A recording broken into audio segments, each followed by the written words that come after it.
Yatama yang bekerja sama dengan Kadin Kota Bandung.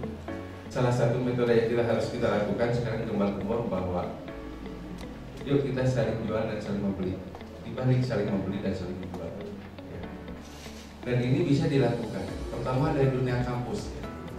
Satu kampus budaya utama, kalau mahasiswanya saling membeli saling menjual udah bisa hidup. Belum ke kampus-kampus lain. Ini jejaring ini yang harus dilakukan. Ini tugas kita bersama. Sekarang para UKM tumbuh, tapi kita harus memikirkan kemana ini.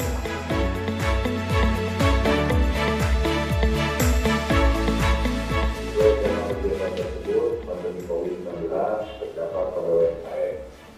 Mengingat anggaran baru waktu normal oleh pemerintah, diharapkan dapat membangkitkan lagi setiap bisnis muda dari perekonomian kami bisa bergerak demi kelangsungan dan kemajuan usaha yang dilakukan oleh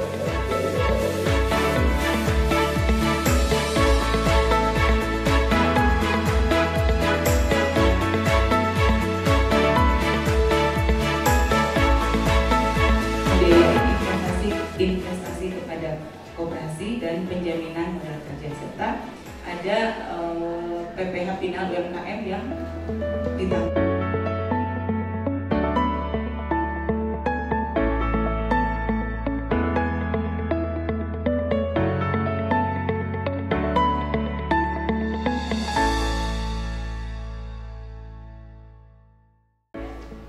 Melalui informasi teknologi ini akan sangat memudahkan Bapak Ibu untuk melakukan pemasaran.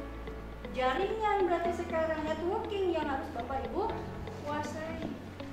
Perbanyak teman-teman. Nah, ini bagus komunitas-komunitas seperti ini kan paling tadi kan dengan ininya tadi kita memasarkan, saling membeli gitu kan ya. Nah, itu kan membuat kita dikenal oleh masyarakat. Nah, cari informasi, fakta yang terbaru. Nah, kalau misalnya kita terus-terusan cari fakta, data, informasi terbaru, otomatis kita akan bisa bertumbuh dan kita bisa membuat solusi-solusi seperti yang guru-guru tadi saya sampaikan. Jadi, apa sih kebutuhan pasar? Nah, jadi kita fokusnya kepada kebutuhan pasar. Jadi, kalau misalnya kita fokusnya kepada kebutuhan pasar, insya Allah kita bisa bangkit lebih cepat. Kayak gitu.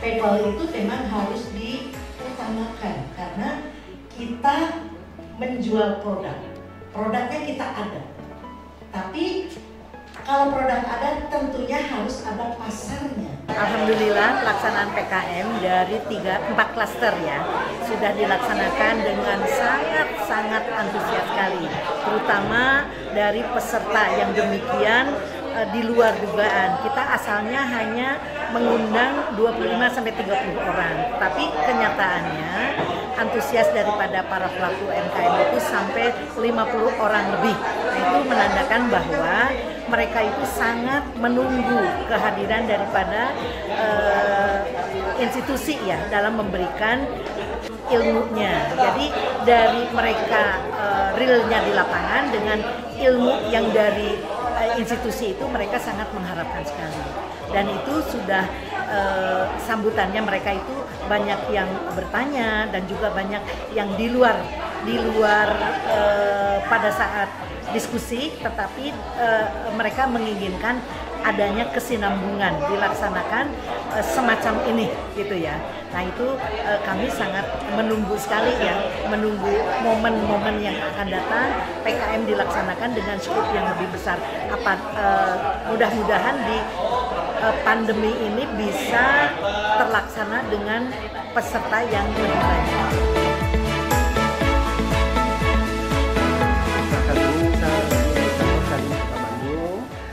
Bertemu dengan Ketua Kadin Kota Bandung, Kang Iwa.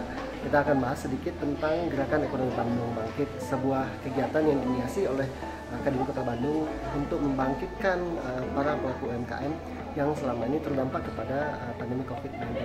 Apa kabar, Kang Iwa? Apa kabar, Kang? Alhamdulillah. Kang, makasih nih Kang bisa kita ngobrol. berbicara tentang UMKM yang terkena dampak COVID-19. Nah, kan ada sebuah gerakan tuh tadi disampaikan sama Kang Iwa tentang gerakan ekonomi Bandung Bangkit. Bisa diceritakan sedikit tentang apa sih kegiatan ini sebenarnya? Ya, terima kasih. Ya, kita sebetulnya sekarang dalam kondisi yang prihatin ya dengan pandemi COVID ini luar biasa.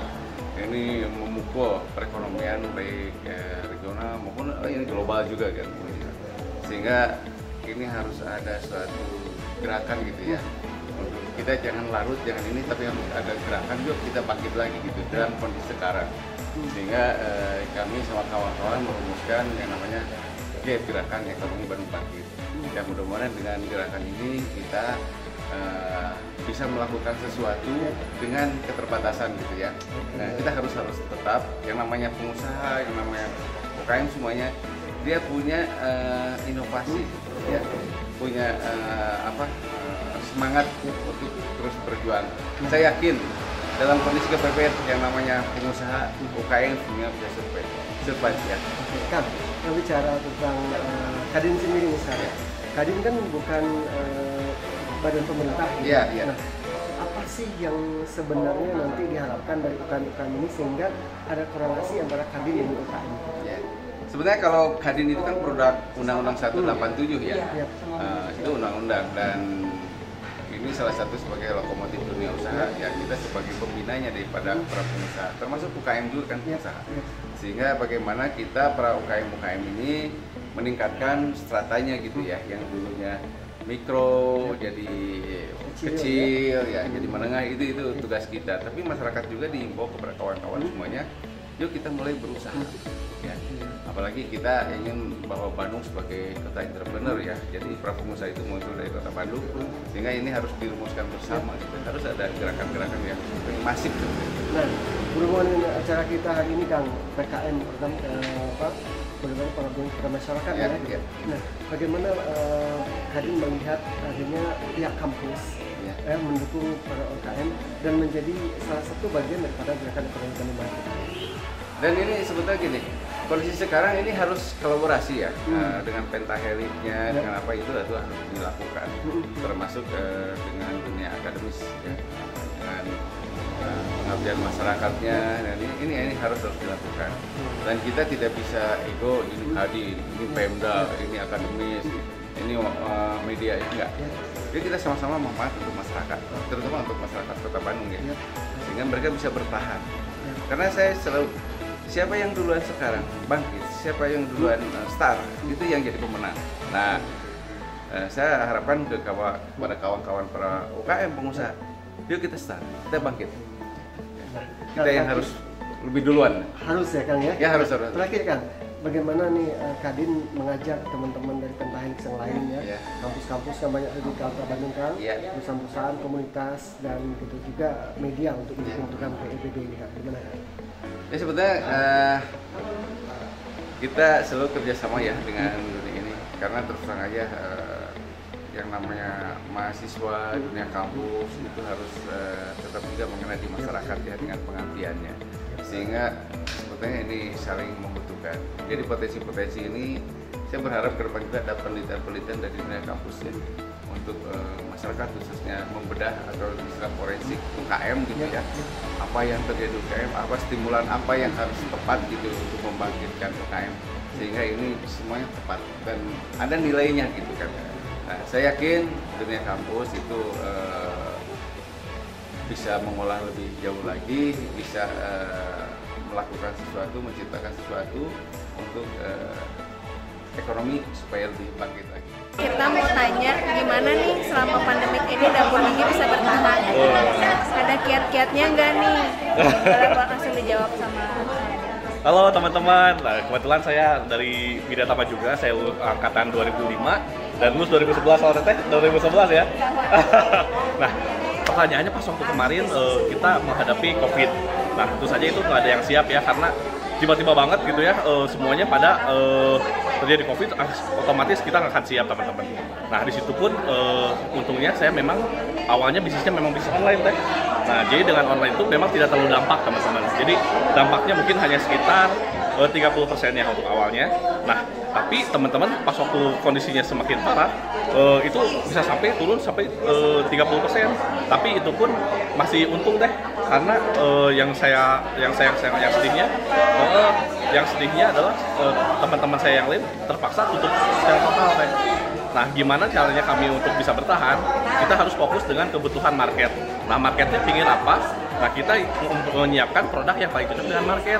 Nah, waktu itu mereka sangat tertarik agak khawatir untuk beli di luar atau misalnya dine in maupun online. Nah, sehingga kami menyediakan produk frozen food ya. Nah, frozen food ini kita marketingkan secara massal. Jadi walaupun kalau kita udah bikin frozen food, kalau misalnya kita nggak marketingkan, itu tetap aja teh orang-orang nggak akan beli. Nah, kita frozen foodnya kita sebar secara massal. Saya bagikan gratis teh. Jadi totalnya itu ada 75 frozen food. Ya, caranya adalah kita bagikan 75 frozen food secara gratis. Efeknya apa coba teh? Bukan. Semua orang mempost di Instagramnya masing-masing. Jadi itu seperti promosi gratis teman-teman. Jadi selain orang-orang belanja produk saya yang baru, nah mereka pun ingat lagi dengan Dapur GG, diingetin lagi, oh iya ya ada Dapur GG online. Nah di Instagram kitanya kami memoles dengan higienitas yang tinggi. Jadi mereka otomatis selain beli frozen food, beli juga online foodnya karena merasa aman dan